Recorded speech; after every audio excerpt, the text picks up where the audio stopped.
All right. So, how do you want to start this off? I have no idea. I guess you could just like. Welcome back to the broadcast. This is the Black Table, the first edition of the Black Table. I'm joined by Josh. I am one charming man. Josh, how are you doing today? I'm pretty great. Pretty good. Pretty tired, honestly. Said you had a bad Overwatch game earlier, right? Yeah. I mean, I wouldn't say it was bad. I mean, I probably could have been better. But that's whatever. It's a learning experience, isn't it? Yeah. And this is the inaugural episode of the Black Table, and we've been wanting to come together and make like a film podcast for like a while. Yeah, we've been discussing. Oh yeah, for a while, and now we're finally doing it, and I'm glad. And we decided that we're gonna do like a couple series. There's gonna be one about the directors, there's gonna be one about like actors, cinematographers, both directors actually, and then there's like side people like cinematographers, producers. Yeah. But right now we're gonna be focusing on directors, mainly one, John Hughes. Yeah, that's a good starting point. Great starting point. We had a discussion on who was to start with, and we had a few like goes that we were gonna start off with like Alfred Hitchcock or it's gonna be Stanley Kubrick. But no, I think it makes sense with John Hughes because he's got a really good place in the cinematic history. Yeah, like I think for like any average moviegoer, it's like you could just pop in any of his stuff and yeah. Because I feel like we kind of have to build up with like Hitchcock or Kubrick, because like. Yeah, there's so much to it. There's like so much complexities in their films. It's like is John Hughes easy viewing? You'd say? In a sense, yeah. In a sense, I think he's got like moments where it's like awkward to watch, but I think that's what makes the easy parts to watch so easy. Yeah. So you start off with some of his filmography. We'll get into his personal life and his his stuff like that, the events of his life later. But for those of you who do not know about John Hughes or need a refresher, he started off in 1982. His first writing credits was National Lampoon's Class Reunion. This was a time when they were trying to replicate the popularity of Animal House. And then he would go on to write Mr. Mom. I don't know if it was a co-write or if it was like a full write, but he basically from there he got a 3-picture deal with Universal, and the rest was the beginning of his golden era would start. Of all the films, like Mr. Mom was the one that like that was his starting point. Of all of them to like name Mr. Mom, like John Hughes is such an intelligent like writer. Yeah. And I just feel like Mr. Mom is so like clickbait almost. it's like I don't know, like I don't know. I don't know. I'm not a big fan of movies like that, or like Miss Doubtfire. I just don't like movies. Oh, where the guy comes in, he has to act like a motherly figure. Yeah, I don't know. Just like a fish out of water type of thing. I don't like fish out of water type movies. Like I'm not a big fan of that kind of like humor and whatnot. I was just kind of like, but obviously it resonated with a lot of people, and I think that's the most important part. Like you just said, you can show his movies to anybody. Yeah. His stories resonate through a lot of different like classes and backgrounds and stuff like that, and we saw that with his directorial debut, 16 Candles. Yeah. 1984, I believe. I have that under. Right. And that was his directorial debut. I haven't seen 16 Candles in a very long time, but it's one of the quintessential coming of age dramas. Yeah, I've seen it pretty recently. Yeah. I think. I didn't even like realize this until like just now, because like you would think that like most teen stories, at least like coming of age stories, are like usually male centric, if anything. But like this one is just like from the get go, it's just about like this girl's struggles with like her own body and her family situations. And do you think that was a daring way to like approach the coming of age, like to kind of start his off directorial debut, or do you think that was appropriate? I would say appropriate. I think it was the most appropriate way from the start. Yeah, because maybe considering the time too. Yeah.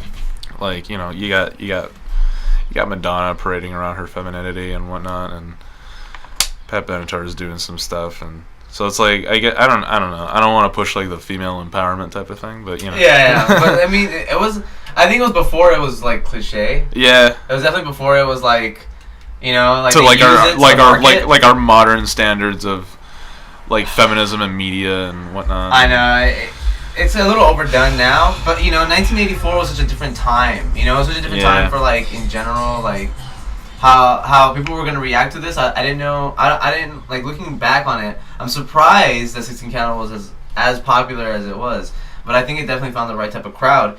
But the one movie that I think sticks with him, his legacy, the movie that probably everybody who's watching this knows, if you don't even like movies, is The Breakfast Club, which is the movie he did afterwards. Yeah. Now, The Breakfast Club is probably the most important coming-of-age drama of all time. Yeah. The soundtrack is unforgettable. Uh-huh. The cast, those names went on to do almost nothing. It's the Brat Pack, man. But yeah, but it's his like his he gifted these actors like this whole thing. Molly Ringwald will become a star. What's his name? Bender, I forget his name, the actor name. Judd Nelson. Judd Nelson would go on to direct New Jack City, which I really liked, and I don't know what the hell he's doing now, because after that I think he just fell off the earth. Yeah. But who's the other one? Mario something? Right? Emilio Estevez. Emilio Estevez, yeah, I always forget Emilio and Mario. Emilio Estevez would go on to be kind of a '90s like. Yeah, I mean, dude, he's Gordon Bombay. Maximum Overdrive. His best movie. That's his best movie? That's his best movie. That's his best work. Breakfast Club is second. Easy. I think Breakfast Club, I mean, what can you say about it that hasn't been said already? Legendary. It's fucking funny. It's fucking dramatic. I think even now I want to write a movie like The Breakfast Club. Yeah. Even now, to this day, I want to write a movie like The Breakfast Club. Like, it's just such a funny concept. It resonates with everybody. Mm-hmm. It's so cliche now. Like, oh, it's the goth and the jock, the goth, and the nerd, and the troublemaker, and finally like the princess. The rich chick. You know, like oh man, it's classic. That's all. It's an instant classic. Yeah. I think people knew it was an instant classic. Yeah, I feel like most people. Yeah. I want to say most because my sister hates it. Wow. Yeah. You know a Breakfast Club hater? Yeah. There are Breakfast Club haters. Yeah, in my family of all things. Wow. Wait, multiple? Or is just her? I think it's just her. Oh, okay. As far as I know. Wow. Crazy. My mom loves that movie. And dude, and like my sister was born in 1980, so like, I mean. Don't make no damn sense. Yeah. Yeah, like, I mean, yeah, sure. I guess her teen years were more spent in the 90s, so she was more exposed to like, I don't know, 10 Things I Hate About You and shit like that. But man. But like fucking Freaky Friday was that, or that 2000s? That's like 04. Yeah, that's like my shit. Okay, but that's my kind of thing. Breakfast Club. I mean, fuck, man. Like with no Breakfast Club, there is no Freaks and Geeks, which means that there is no like. Yeah, there's There's a whole genre that's missing from fucking cinema if we don't have Breakfast Club. You know what I mean? Like he changed shit with that, man. He really did. And that's one of the best ending shots of all time. Is just. Yeah, like that's it. That's one of the best ending shots like of all time. Like up there with like fucking I forget his name. The Usual Suspects looking for Kaiser Soze. Like oh yeah, that one, like, that dude. I don't know his name, but like he's in a lot. He's in a lot of stuff. He's in a lot. Yeah, unfortunately I forget his name. Jesus Christ. Yeah, this is our first one right here, guys. So let's see. After that, he wrote European Vacation, which was I think he just like he wrote some National Lampoon stuff. You know, he still had some love for National Lampoon because, and we'll get to that. He wrote for the magazine. We'll get to that. Then he decided to do a little film called Weird Science. Now I want to make sure this thing's still recording. Now you tell me, what do you think about Weird Science? I don't know, man. You like it? I like it. I'm pretty entertained by it, but. Yeah, it hasn't aged well. It's a weird film. I don't think it's aged that well. Really? I don't think it's aged that well. I think because I've seen that pretty recently too. Really? Yeah. I feel like some of the charm has worn off from it because of like there was like kind of like the effects in it and stuff like that. I feel like at the time it was a little bit easier to get into that kind of thing. I don't know why. I feel like the concept of it has kind of dried over time. That's why for me it's a little bit of a difficult watch. But the cast is so lovable. And the writing's so nice. And notable. Yeah, like, fucking hell. What's the chick that plays her? Kelly LeBrock. She killed it. Yeah. How do you play a robot? Like, that's hard. That's very hard. Like, oh my god. Was she a robot? Well, not robot, but like... She was like a doll. like come to life. Yeah, like you know what I mean. Like there's like that weird like not real but like real kind of like acting that was like present in Weird Science, and the whole movie felt so like. I don't know. I feel like it's only a matter of time before we have a Weird Science Netflix original series. Yeah. Unfortunately, I think that's kind of like what it resonates to me. Like it kind of feels like kind of like because like just lately like a lot of TV networks and Netflix included like they're like trying to reboot a lot of like these old 70s and stuff, like these 70s and 80s properties and stuff like you know that like Hot American Summer. Yeah, but at least it's the same people. Yeah, it's the same whole people. cast. Yeah, everything. the whole cast. Which they still look good. Paul Rudd, dude. Yeah, Weird Science. It was soon to be on Netflix. Yeah, but like they made a Heather's show. Yeah, they did. But like, isn't there a Carrie? There's a new Carrie, wasn't there? Oh, that was a movie though. Well, it was a movie, yeah. But I don't know if there's like a series about it. I'm surprised it wasn't a Netflix original. You would think. One of John Hughes' movies, and I'm gonna bet Weird Science gets the Netflix treatment. So I'm gonna keep this podcast, and hopefully, when it happens, I can like hey. Because like Weird Science is so like bizarre, and like just like quirky, I guess. But quirky. Yeah. Quirky. Yeah. That's what I give it. Because dude, like going back to like the cast, like Robert Downey Jr. Freaking Bill Paxton, freaking Vernon Wells, who was he was from Mad Max: The Road Warrior. And he still kind of played that same character in that movie. In Weird Science? Yeah, like remember when Kelly, freaking Lisa, like summons like all these like this like a biker gang, and like one of the dudes is like the mutant from The Hills Have Eyes, the original one. Oh, yeah. That's what's him. Or yeah, like the main leader was Vernon Wells. Wow. And he looked like just like his Road Warrior character. Guys, if you guys don't know, Josh's nickname is the Archive. Yeah. There's a reason why we call him the Archive, because these are obscure, like what, third billing and from Road Warrior. It's like a 5-minute scene, and I just remember all that shit. Ugh, ridiculous, man. Yeah. You need to get on Schmodown already. Yeah. Fun fact: Vernon Wells also played a main villain on Power Rangers. Wow, was that one episode? No, he was like the arc. He played Rancic on Power Rangers Time Force, and he was like the villain. Wow. Like the I remember big Time Force too. I like Time Force. I think I like Time Force. Time Force is pretty fucking dope. I like Time Force. I think that's what I remember. But we'll back to John Hughes. We'll talk about Power Rangers some other time. Well, that'd be a whole podcast of its own. I could talk about that for a day. I want to hear you talk about it all day. I'm wondering what kind of information you can give me. I feel like there's some obscure stuff. After doing Weird Science, he was going on to write and executive produce Pretty in Pink, which I don't know about you guys out there, but I had no idea that Pretty in Pink was not directed by John Hughes. Yeah, like when I first saw Pretty in Pink, I assumed it was like a John Hughes directed film. You know, because it has Molly Ringwald in there and all the makings of John Hughes classic. Even looking at it back then, now to this day, looking back, I'm just like, it feels like a John Hughes. I don't know if he ghost directed it or something. Like I don't know. I didn't even get to see the director of Pretty in Pink. I didn't even write down the real director of Pretty in Pink. Let me find out somebody like really, like fucking notable. Yeah. While you're looking that up, so Pretty in Pink, it gets followed up by. Howard Deutsch. Howard Deutsch. Okay, what else did he do? Anything I know? He also did Some Kind of Wonderful, which should be in your notes. Yeah, it's next after this next movie. 1986, Matthew Broderick gets the role of his lifetime. One of the biggest. Not War Games. Well, not Inspector Gadget. Okay. But he gets the role of a lifetime as Ferris Bueller. Yeah. In Ferris Bueller's Day Off. Bueller. Okay, we said Breakfast Club is his best movie, or his most iconic, legendary. Yeah. Do you think Ferris Bueller is better than Breakfast Club? Yeah, it depends on who you ask, I think. I think it depends on the day. Oh. Because I think sometimes when I'm a little bit moody, I kind of want to watch Breakfast Club.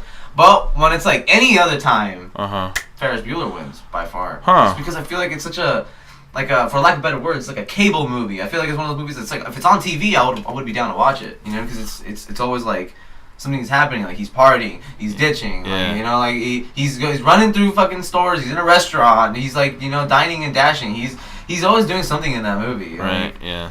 it's so active, and then but I do feel bad for the other guy, fucking Fry. you. Cameron Fry. Well, I was about to mention that. Like, I feel like it's the opposite for me. Wow. Okay. Like I'll watch The Breakfast Club like if I just want to like chill. Okay. Like you know.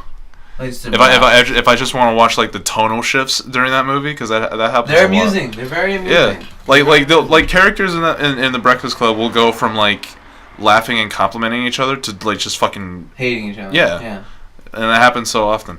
But like the thing with Ferris Bueller, I will watch that when I'm feeling down, because in a way it's like a clashing of emotions in my head. Like I can revel in like Ferris's like positivity and just fucking just doing shit for the hell of it. Yeah.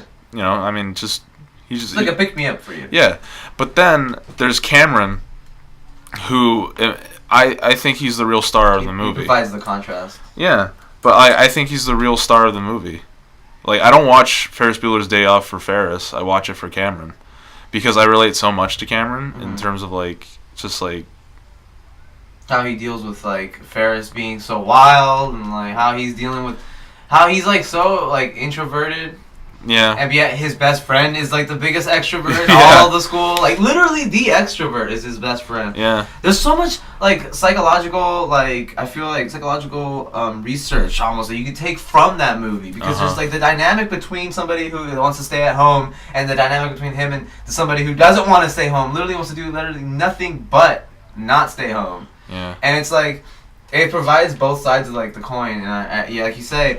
it's really interesting to see how like they react to each other and stuff like that, because he wants to go along with the ride with Ferris, and Ferris wants him along for the ride with him. Yeah. But they had to kind of like tone each other down when they're talking to each other, and I think that's one of the most interesting. Good on the actor playing him, Alan Ruck. Alan Ruck, and to bounce off of Matthew Broderick's energy. Do you think Matthew Broderick could have done anything else? Because I mean, like you said, War Games. You know, fucking Inspector Gadget, like Godzilla. Like, do you think that was like his role? Do you think that was like his one role he was built for, and like that was it, or do you think that he could do something else? I mean, he was okay in Chicago. I thought he was pretty good in Chicago. Oh yeah. He voiced adult Simba. So I mean, there's that. Which also, Lion King featured Whoopi Goldberg and Cheech Marin. I just want to put that in there. I'm gonna say this. Right after Ferris Bueller is where I think there's a huge cutoff in terms of what he wanted to make. Past 86 is like it's the end of an era. Yeah. His golden age was then, and I think that it was because his like silver age was when he was writing copy for Virginia Slims, which we will talk about right now in a bit. But I think like he had like this era when he was almost coming up, and then he wrote the story for Vacation for National Lampoon magazine, which got published, and that would go on to be the basis for Vacation, which would be the basis for the reboot that would happen in like fucking 2010. So his thing is still being felt to this day because of his silver age. But the golden age is what gave us Pretty in Pink, Ferris Bueller, 16 Candles, and The Breakfast Club. And those are irreplaceable cinematic juggernauts. Those are huge films right now. Like I feel like more people should watch Some Kind of Wonderful also. I haven't seen that. I really enjoyed that one. I haven't seen who's in that. What's his name? Eric Stoltz. Wow. The original Marty McFly. Yeah. Freaking Leah Thompson. Wow. There's another girl in there who's not as well known, but she's pretty good in that movie too. James Spader. Wow. I think it's James Spader. Yeah, or no? I'm sure it's not David. David Spade. I gotta see that. Gosh. I'll tell you what. After Some Kind of Wonderful, then, because I haven't. What is it? I haven't even heard about it until I wrote his filmography down, and I thought I knew just about everything that he. I knew about his Home Alone credits. I knew about most of these except for that one. That's one. one of the few that I didn't know. Didn't know he directed Curly Sue. I'll tell you that much. That's like his last directorial credit. I think so. Yeah, officially before he retired in 1984. We'll talk about that right now. James Spader is not in Some Kind of Wonderful. No? Okay. I'm so sorry. You should apologize to the camera. I'm sorry. Yes. But basically what we're trying to get at here is that there's a cutoff after this era, and then we get to Planes, Trains, and Automobiles. Now that's when he started working with John Candy. Mm-hmm. Now I'm going to tell you right now, I'm not a huge John Candy fan. Really? I think he's pretty funny, but I don't think he's as legendary as a lot of people give him credit for. Huh. But I will say that he is a very talented individual, and it was gone too soon. But it's such a heartbreaking thing to look back on now with John Hughes, especially with John Hughes, because when we'll talk about it in a bit. Well, I want to talk about his story, but Planes, Trains, and Automobiles was the beginning of his his collaborations with John Candy. Yeah. Planes, Trains, and Automobiles is one of those like classics, along with. Okay, I thought you were gonna say Uncle Buck. Uncle Buck, and it's like those are like that's like one of the two of like John Candy's like goats. You know what I mean? Like one of his two of his best movies, and I just think it's really sad about what happened with John Candy and that they couldn't really collaborate anymore, and they only did a little bit, but they were really funny. There's a charm to John Candy on screen with John Hughes in the background, doing whatever he's doing. There's like a charm that's like in the air or something. It's like an aesthetic that's like there's a good chemistry. I'm saying that too. Great chemistry. It's almost like I feel like he's comfortable as a filmmaker, and then John Candy's comfortable as an actor. Yeah. Like really kind of like Samuel Jackson and Quentin Tarantino. Yeah, they just kind of get each other. They just get each other. They bounce off of each other really well. You know what I mean? So I definitely think that Scorsese and Leo. Scorsese and Leo. I would say Scorsese and De Niro.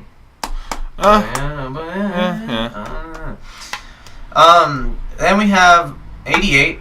She's having a baby, which I haven't seen yet. I haven't seen that one yet. I really want to see it though. Then in the span of 88 to 90, which we'll get to, big old 90. Great Outdoors and Christmas Vacation. Writing credits at least. Then 1990, Macaulay Culkin gets the role of a lifetime. wins the lottery and gets the role of Kevin McAllister. Yeah. Right? Yeah. In Home Alone. Joe Pesci's best movie. Come on. Man, fuck Goodfellas, man. A Casino, what? What the fuck is Casino, man? What was the other movie he did where he's like a mobster and he's like my nephew or something like that? My Cousin Vinny? My Cousin Vinny! Rest in peace, Joe Pesci. He's still alive. I know. Wherever he is, dude. Like, I think he retired for his family or something like that. Or you know what? I think, isn't Scorsese making a movie called The Italian? The Irishman. The Irishman, and he's bringing back Pesci for that one. What? Yeah. I hope he swears. As long as he says oh fuck you, like if he gets one fuck you in there, you motherfucker, you fat piece of shit. Dude, if he says anything like that, I'm so down.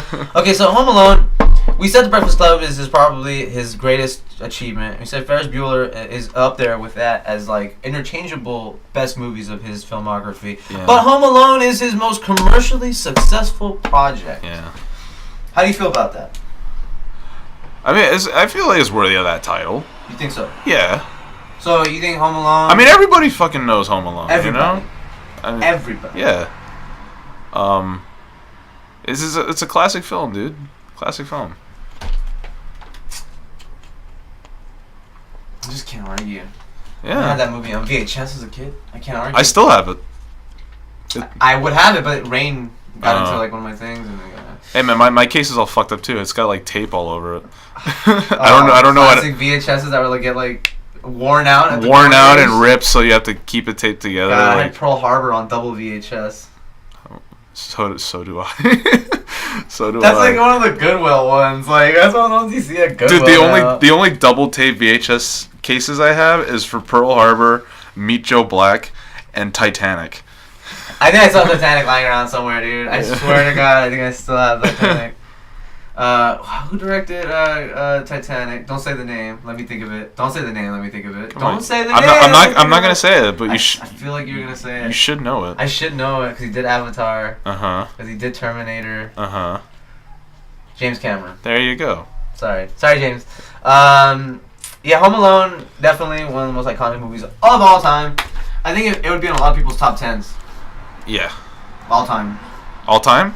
I think it would be in a lot of people's top 10s. Not just Christmas. Oh, it's definitely top 10 Christmas. Oh, yeah. Like Die Hard and, a Bad Santa. Home Alone, a very important movie for cinema. Yeah. It was, and I like the beginning bits of it where you get more John Hughes action, like with Buzz. That was like, yeah. What was that? Those are my favorite scenes when he's eating pizza at the table and someone spills the soda and everyone's like all pissed and shit like that. I thought that was such a good scene. Like Macaulay Culkin's brother is in that scene. His little brother. Oh, like real brother? Yeah. Oh, his real brother? Yeah, the kid who gets like his table like the glasses, right? Yeah, like, yeah. Oh, what the heck? I didn't know and he's that. drinking the soda and he's just like. Yeah, he's like he knows he's gonna wet the bed. He turns around like. Yeah, that's his brother. Wow, it's crazy. What a good little cameo. Yeah. Okay, so after that, we get to career opportunities, which he wrote. Buzz's girlfriend. Woof. You want to talk about more Home Alone? Like, I kind of do. I love Home Alone. I think Home Alone. I wish that movie was real. The fake movie. It's like. You filthy animals. Like, I really wish that. Keep the change, you filthy animal. Yeah, I really wish that one was like legit. Like, I really wish that movie was like real, so I could like watch that. Man, the gags in that movie, the pacing, the story is just so it's so easy to grasp. Like you said, it's like John Hughes is so like digestible. You could feel his influence in that movie. Pretty much. I think like if someone were to tune in and watch like a Chinese person was gonna watch The Breakfast Club, it's like the teenagers, like I feel like they'd get it. They'd still get what's going on. Like, not 16 Candles because I feel like they'd be offended. They'd be offended. Yeah. Maybe even at some parts of Ferris Bueller. Oh. Ferris Bueller could be offensive for a lot of people, dude. Honestly, now that I think about it. But Home Alone. What kind of country do you think this is? Huh? John Candy. This is such a good role. It's my favorite John Candy role all time. The clarinet player in a traveling polka band. It's so fucking funny, dude. I relate because I played clarinet in middle school. I just remember their stupid golden vinyl jackets. Yeah. So vividly. Like the costume, the character, the fucking writing, it all came together so perfectly for someone to be that iconic for me. You know what I mean? Yeah. Oh my god. Yeah, Home Alone, if I were to give it a rating, I'd give it a 9 out of 10. I think it's fucking fantastic. Yeah. I think it's really fantastic, but I think that it doesn't go as far as a lot of movies could go in terms of art, reflection, and all that BS. But like, it's so easy to get Home Alone. I mean, it's a family movie at its core, so. But it has some pretty disturbing moments, like a man taking a fucking iron to the face. That's getting like the nail through the foot. That was scary. That's like what's the word for it? It's like impalement. Yeah. It's minor impalement in a fucking family film. So even stuff like when he gets the tarantula on his face, like Harry. I thought that was like it's like. I don't know. There was like a sense of danger. Yeah. That was when they put him on the hanger, like the coat hanger. And I'm gonna bite off every single one of your fingers. I'm gonna smash his face with an iron. Yeah, smash his face with an iron. It's like Jesus, he's a fucking kid. Oh God, the Wet Bandits. The Wet Bandits. Bad guys. Oh God, the Wet Bandits. You're gross, Mauve. You know that? They're so fucking like greasy. Like their costumes were so greasy, stupid gold tooth and like dude, curly hair, fingerless gloves and the trench coats and it couldn't have been any more classic. They looked like bandits, I'm glad we took the time to talk about Home Alone. It deserves the attention that we give it, especially it being his most commercially successful project. Macaulay Culkin is a living legend, and he hasn't done anything in like fucking 30 years. Yeah. I feel like 20 years. I feel like he appeared in something recently though. He's one of those guys that makes a cameo every now and then, like a nice in a cool movie or a cool TV show or a YouTube channel or something. Yeah. I know him and Ryan Gosling are doing the whole like T-shirt Inception thing. Oh yeah, that's right. That's what he's doing. I forgot about that. Up to. That's what he's up to. Have you ever seen the movie Freak? No. Freak, who's in that? Well, him. Macaulay Culkin? James Gandolfini. Macaulay Culkin and James Gandolfini? You gotta link that to me. It's man. it's not a comedy, I'll tell you that. Now it sounds funnier. it can get pretty dark. Oh, what's the name of the guy that played Foggy Nelson in Daredevil? Fuck. The original one, right? Like the one with No, I'm the Netflix? The Netflix Daredevil. I forget his name, the chubby dude, man. Yeah, he was in Mighty Ducks also. Yeah. What's his fucking name? Surprisingly got the most work out of everybody before Daredevil. Outside of maybe John Bernthal in season 2. Yeah, but that guy's in Freak also. He's like he befriends Macaulay Culkin, who's like he's disabled. Like he has crutches and shit. Like the whole movie. It's one of those dramas.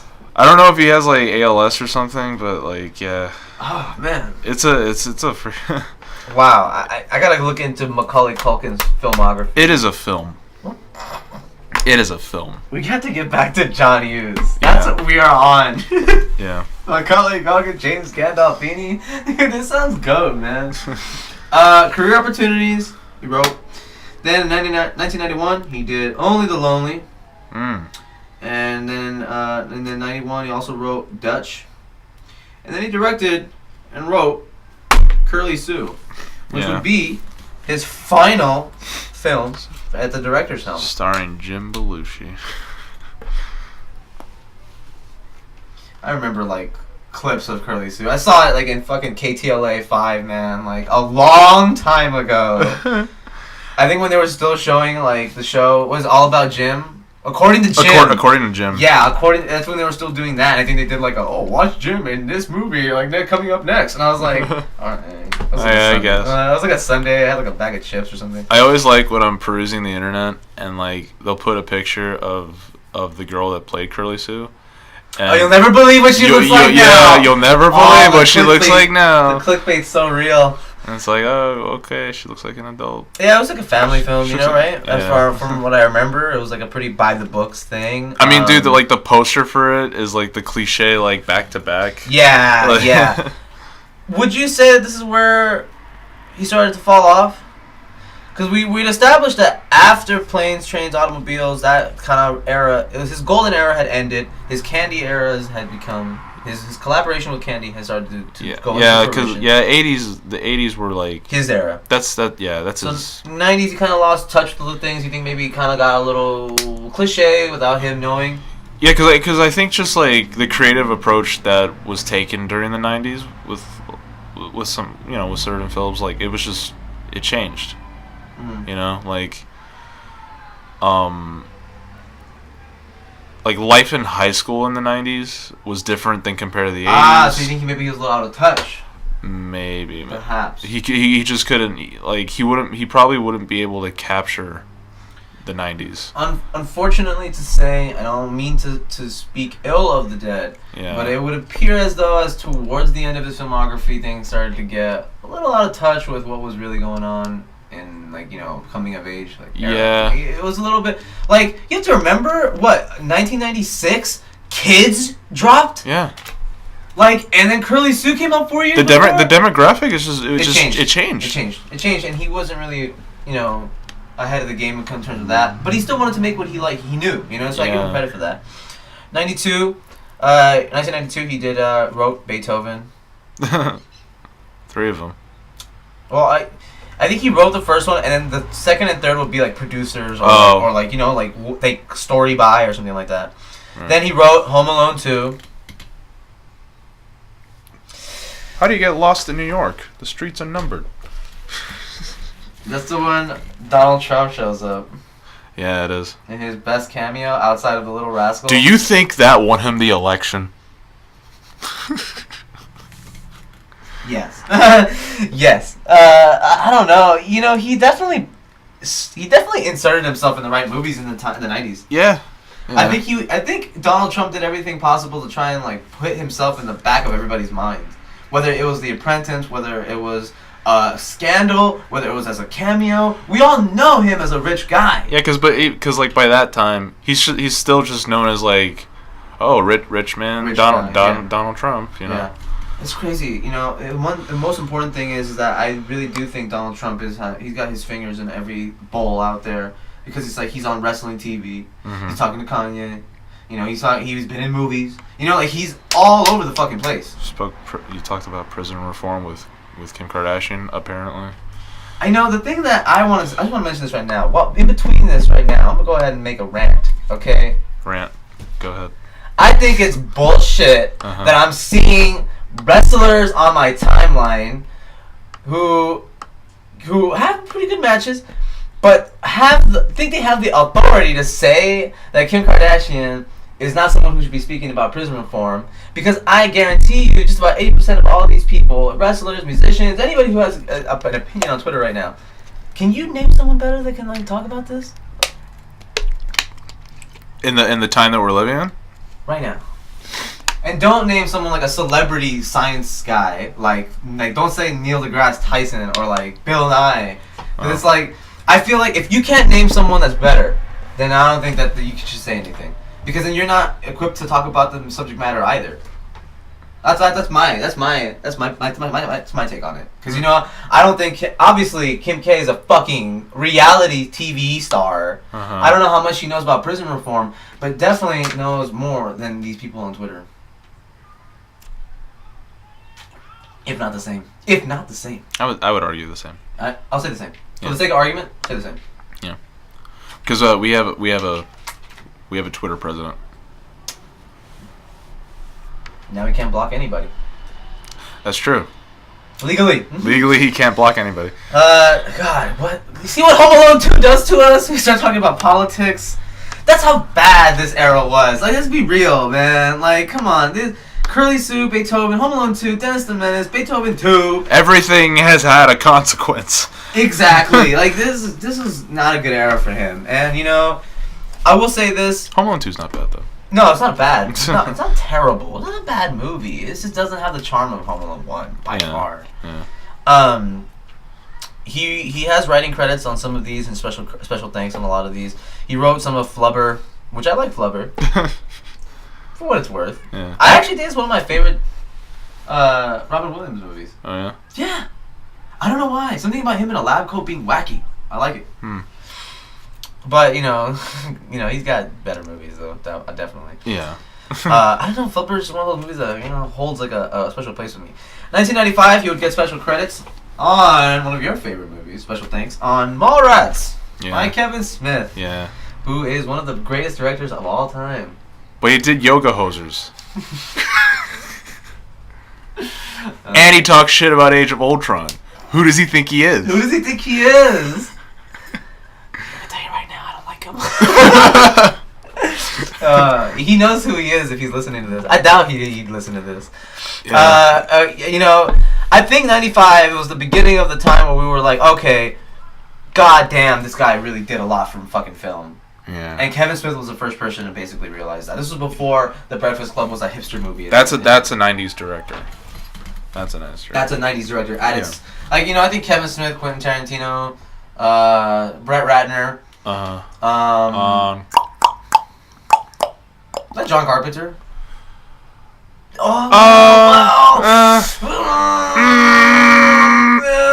His work spans across many decades. Yeah. Oh God. James Cameron. Definitely 90. Oh yeah, Larry Clark. Just for kids. Oh yeah. Just for kids. Yeah, just for kids.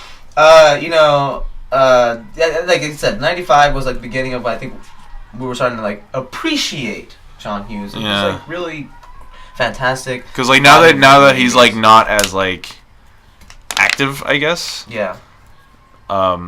Directors at the time could just show their appreciation for the work he did. That probably inspired them to make movies in that decade. Oh yeah, I think there's a lot of John Hughes' work in Chasing Amy, like his influence. Oh yeah. And that's like a great thing, dude, because like Chasing Amy would go on to be just almost as important as like The Breakfast Club. If you really look at the way things are right now, you know what I mean? Especially the way things are right now. Chasing Amy holds so much weight with relationships and stuff like that. Yeah. So basically, we got this whole little 90s era. He wrote a little bit of 101 Dalmatians. He wrote a little bit of Flubber. Wrote a little bit of Home Alone 3. And he did 98 Reach the Rock. I want to mention right here, I didn't mention it. I totally forgot. It slipped my mind. Baby's Day Out. 1994 was the year he retired from the public eye. Also the same year. That's the jams. It's jams. not. It's not. 1994, he retired. Out of the public eye. That's when I was John born. Candy dies. That's when I was born. Ooh. It's my fault. A legend dies and another is born.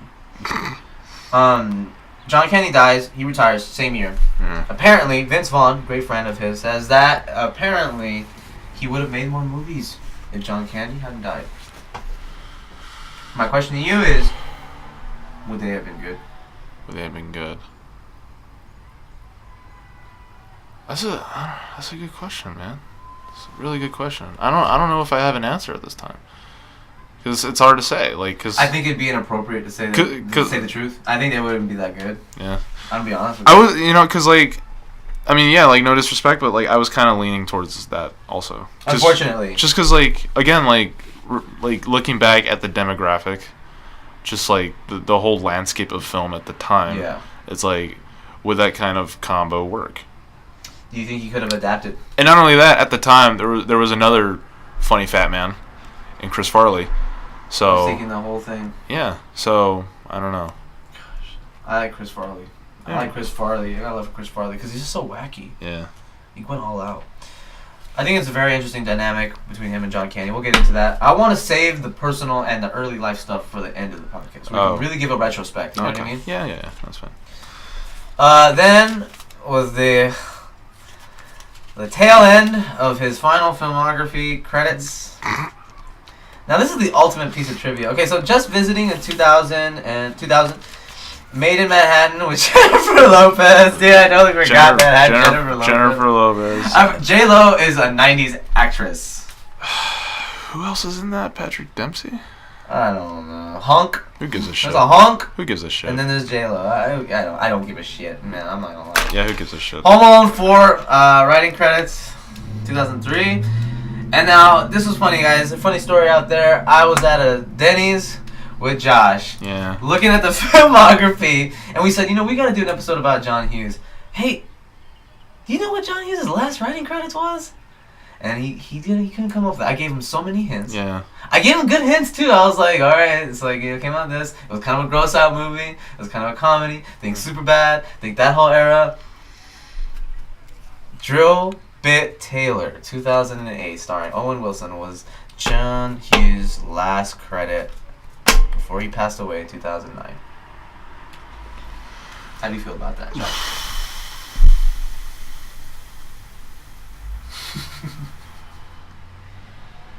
I don't know, man. It's the last thing I would expect. It's bittersweet. Fucking Drill Bit Taylor, dude.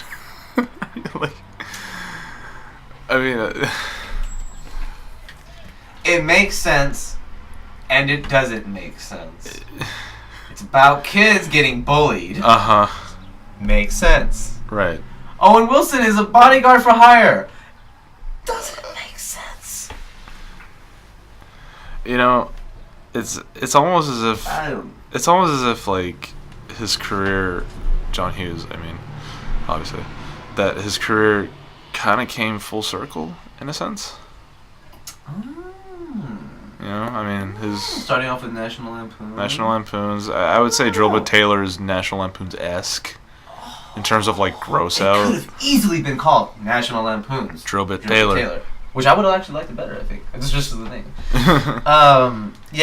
Really surprising writing credits. As far as I know, he wrote some characters that were in Drill Bit Taylor. That's why he gets writing credits for that film. Okay. So now we're going to talk about his unproduced screenplays. What could have been? Some interesting things I found here. Now, a couple of these I will say did sound like jokes. Like Jaws versus the People.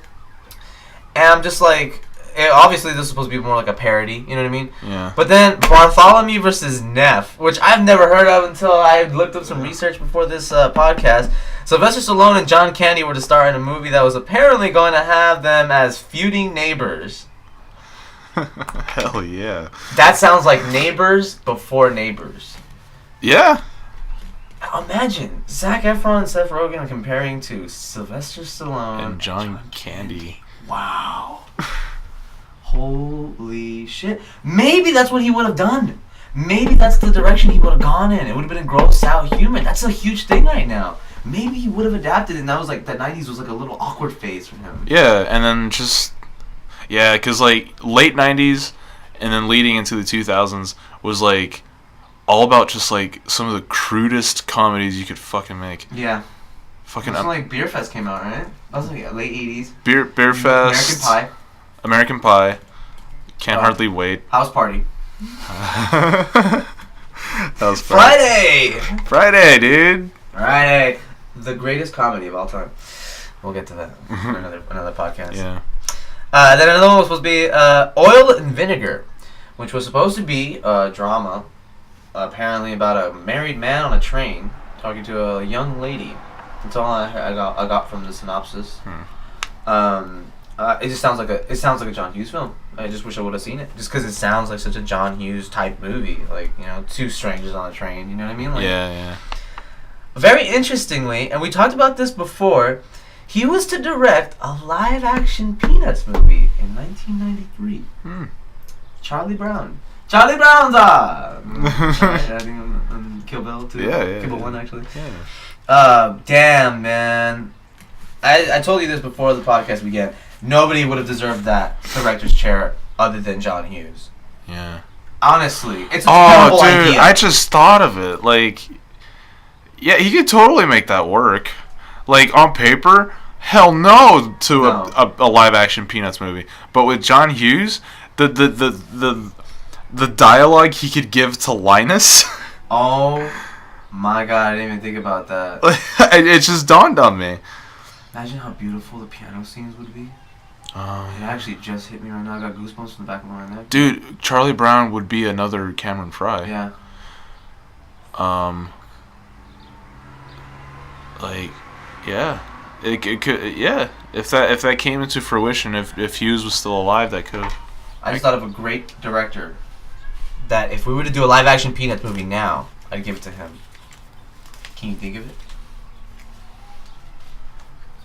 He has like a similar style to Hughes, or I just say, that would be my pick. All right, I wrote it down. Okay. I'll turn it around when you are ready. It's a director. This is who I'd give the Peanuts live action movie to now.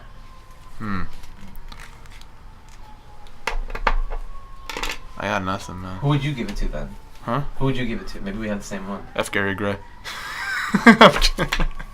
We had to mention Friday, huh? We had to mention Friday. Yeah. Yes! Wes Anderson. Absolutely. Would kill a Snoopy movie. Holy fucking shit. Give it to him now. Just watch Moonrise Kingdom and say that we're wrong. Or Isle of Dogs. Oh, I still haven't seen that. Seen it yet? I haven't seen it yet. Ooh, you don't like it? You don't like it? I'm very excited for that one. So artsy. Ooh, so artsy. Ooh. Then he was supposed to do a movie called Tickets, which I also thought was a very interesting idea. Teens wait overnight for free tickets, and they find themselves. I would have liked to see that. And like I said, John Hughes is like, I know what he's gonna do. It's gonna be about kids figuring out themselves. I want to see it. I want to see it. And by the time it gets to them to get their tickets, they're gonna be like, we don't need the tickets. Oh god. Alright, now the interesting stuff. The really interesting stuff. Sequels to 16 Candles, The Breakfast Club, and Ferris Bueller were all planned, never happened. How do you feel about that? Because everyone makes the fan fiction. So now we thank God he's not alive to see and hear, read anything about that. Now we just need actual canon sequels. It's just a spin-off. I heard about the spin-off that was supposed to be about him, right? Which one? About Ferris. It was supposed to be about Cameron. Oh, yeah. It was supposed to be, there was going to be a spin-off about him, right? As far as I know. Yeah. 16 Candles didn't need a sequel. Breakfast Club would have had a nice tie-in, I think. Could have had a nice tie-in, but it would have never, ever like stacked up with the regular best with the first one. Well, yeah. Ferris is the only one I think that could have used the sequel because I kind of would want to know what he's up to now. Yeah. I even like that. I think it was Toyota. Yeah, I was about to mention that. Fucking Ferris Bueller like series of commercials where he reprises the role. He's like in the same setting. He's like. I mean, but like it was still Matthew Broderick, but he was like acting like Ferris. Yeah. Oh yeah. That's what it was. It wasn't Ferris, but it was Matthew Broderick in every situation that Ferris finds himself. Yeah. Just like basically, just. Good on Toyota. We remembered that. That was Toyota. a Super Bowl commercial. Yeah. Oh. Yeah. It was. Damn, I think that was the Super Bowl that Broncos won. Was that the one? Or the Seahawks. The Seahawks. What year was it again? I forgot. It was like 16 or 15. I'm fairly certain. Yeah, something around that. I remember those ads on YouTube, the old YouTube that had ads on top of the search bar. Yeah, because Eagles, last year was Patriots. It was Patriots. The year before that was that the Broncos? Eagles, Patriots. No, it was the Seahawks versus Falcons, wasn't it? And the Falcons dropped the ball. Like and then before that it was the Broncos. So I think it was 15 or 14. No, because the Seahawks beat the Broncos one year. Yeah. And then the following year the Broncos came back. No. That was when they choked against the Patriots. They could have gone back to back. Yeah, they didn't patch to Marshawn. Yeah, they didn't run it. And then the year after was when the Broncos fucking destroyed the Panthers. I remember that, dude. People were saying Cam Newton MVP, and then he got wrecked. He like fumbled it on his first drive. Oh my god, dude. Like he fucked up the snap on the first drive. Yeah. Oh damn, dude. Yeah. I think that was the era. I think it was the Panthers Broncos game that had Matthew Broderick. We're not gonna make a like a spin-off sports podcast, alright? Oh, I think we are. I think we will. You could probably have more people on that one. We could. I'd probably bring in Darian. Oh yeah. Bringing everybody. I'm bringing a lot of people. Anywho. Hey, going back and now finally gonna finish things up. My battery is dying on the camera just in time. Oh. Just in time. I actually have a second battery for the camera. I was not able to find it, but it's somewhere around here. Okay. August 6th, 2009. New York City, Manhattan, West 55th Street. It is the early morning, and John Hughes goes for a walk. Suffers a severe heart attack, dies. Like in the fucking morning. 59 years old. His day just got started. He probably had breakfast already. Maybe he was on his way to get breakfast. And then lightning strikes. That's so sad, dude.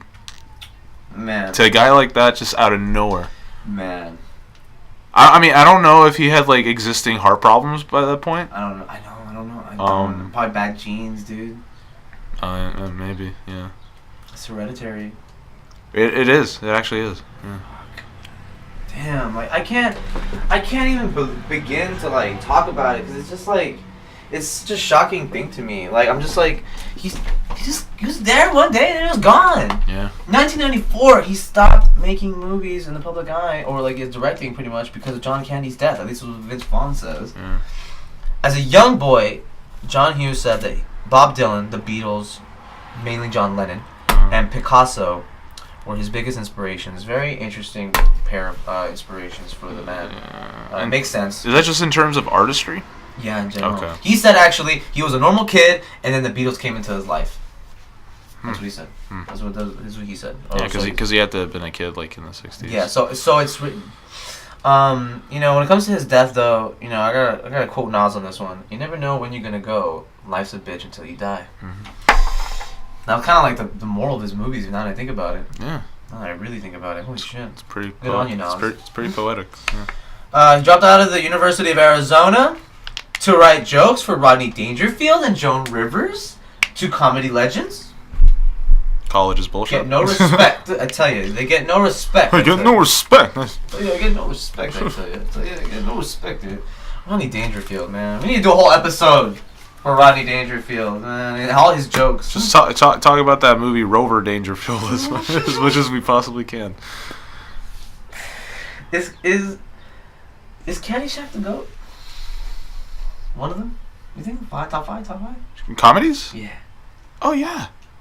Do you think it's a GOAT comedy though? Fuck, there's so many. Yeah. I really gotta give it to Friday. I really gotta give it to Friday. It's so funny. I don't know. Wayne's World's up there too. Gosh, I don't know. Superbad, I think, holds a place, a very important place. Very important place, in my opinion. Airplane.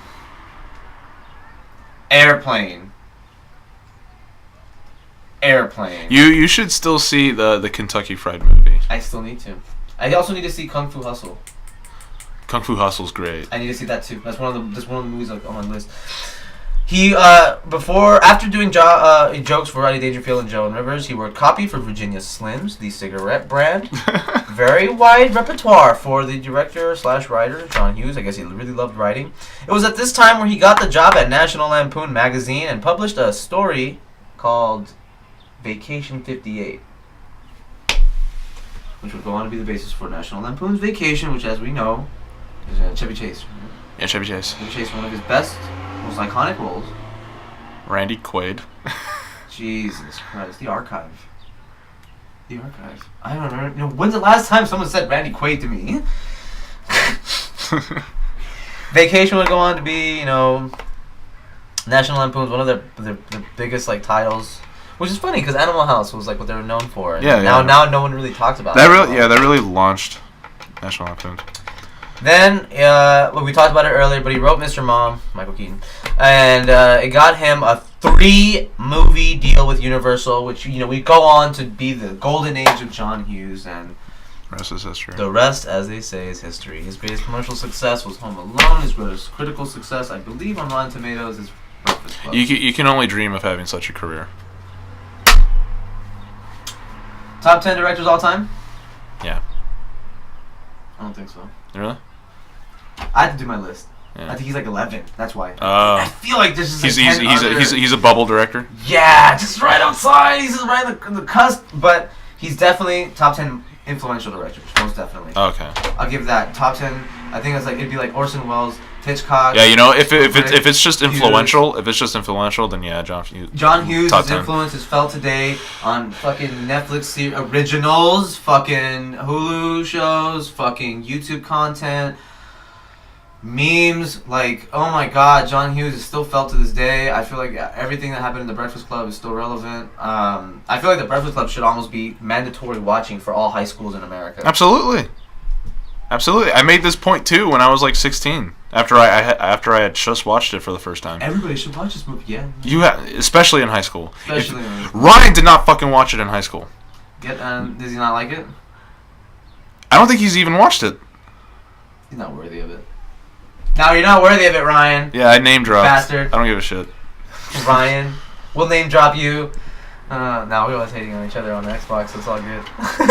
I love Ryan, but fuck you. Hey Ryan, you're a great guy. Fuck yourself, man.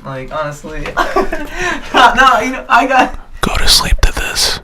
Go to sleep. I introduced someone to your channel, dude. So I gave you some love, okay? The ASMR Ryan. The ASMR Ryan, go check him out. Follow it if you guys like subscribe ASMR, if you're into that shit. Guys, go check him out. He's awesome at ASMR. If you're into that shit, subscribe. He's a terrible human being. But no, we're just joshing. Yeah, I totally forgot what we were talking about. People need to see fucking Breakfast Club. They need to see it. Breakfast Club is mandatory watching for everybody. Yeah. That's why it's above Ferris Bueller. Because Breakfast Club, it needs to be watched. Because of the cultural impact. Precisely. Societal impact. Yeah. Yeah, I see your point now. Definitely fantastic career. He's one of the greats. And top 10 influential directors. I don't know about top 10 overall. I feel like there's 10 directors. Yeah, I pulled back on that. Cause because we can name them. That's gonna be a very interesting podcast. Thank you everybody for listening. It was fun doing this, the first of many. I hope. Josh, you want to say anything before we sign off? This is my first podcast ever. Ever. And I think I did pretty well. I think you did. I think I have a knack for. I have a knack for this. I think so. I think you were carrying me, to be honest with you. Yeah. Yeah. You think so? Because I was like, who? Hey, you know what? That's the advantage of having the archive is that I could just bring up shit whenever. I dig it. I know. I like the pacing and the flow. It's like I bring up the shit and then you go into deep with it. I like it. And we didn't have first podcast jitters where it's we're just. Oh, we stop. We didn't stop at any point. We're stiffly talking. Yeah. We're not being ourselves necessarily. Yeah. No. It was good. He's like, yeah. I liked it. This was a. It was good. Good movie. No, we had a real fucking conversation. Yeah, we had actual. You know what? You know what helps too when doing a first podcast? Swear up a storm. Yeah, we've been shitting the bricks. Profanity is an inherent part of the language. You should use it. Don't censor my language. Don't censor my language. That's what I tell people. Don't censor my language. Don't censor me. Don't censor me. Just don't. Just don't. Okay. Well, I guess any closing thoughts that I want to like maybe give out. You know, I love the Breakfast Club. John Hughes is a legend. I really like talking about this. Appreciate it, man. Anytime. Next week, maybe. Yeah, perhaps. Who knows what we're talking about? We'll discuss this after this podcast. Yeah. Thank you, ladies and gentlemen. This was the Black Table. Us with the Black Table Podcast, and we'll see you next time. It's just the Black Table. It's just a black table. We'll see you on the black table. We'll see you on the Black Table.